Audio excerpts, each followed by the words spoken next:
Sobat Kairos yang terkasih, salam damai sejahtera dalam Yesus Kristus. Hari ini firman Tuhan menyapa kita dari Yesaya 48 ayat 21. Demikian bunyinya. Mereka tidak menderita haus ketika Ia memimpin mereka melalui tempat-tempat yang tandus. Ia mengeluarkan air dari gunung batu bagi mereka. Ia membelah gunung batu, maka memancarlah air.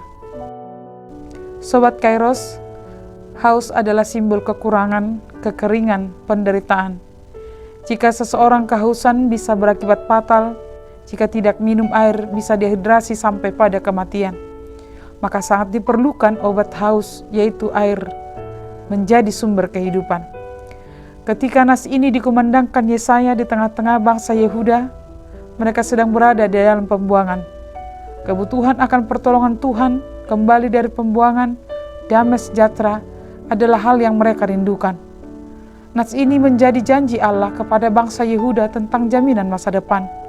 Dan hal ini berlaku bagi kita semua, orang-orang yang percaya pada Kristus. Sobat Kairos, rasa haus apa yang sedang kita alami saat ini? Tentang keadilan, kebenaran, kehidupan yang lebih baik, kesembuhan, atau hal apapun. Nas ini menguatkan kita.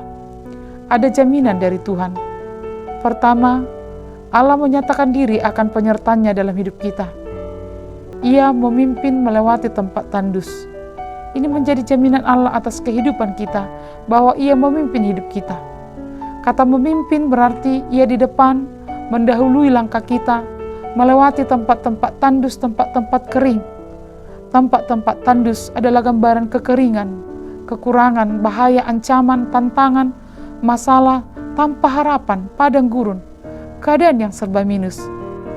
Ini akan membuat kita gemetar, kaki goyah, pikiran tidak tenang, ragu, bahkan bisa depresi. Tetapi Tuhan berjanji, Ia memimpin melewati tempat tandus itu. Seperti kesaksian pemazmur, Mazmur 23 ayat 5. Sekalipun aku berjalan dalam lembah kekelaman, aku tidak takut bahaya, sebab Engkau besertaku. Gadamu dan tongkatmu, itulah yang menghibur aku.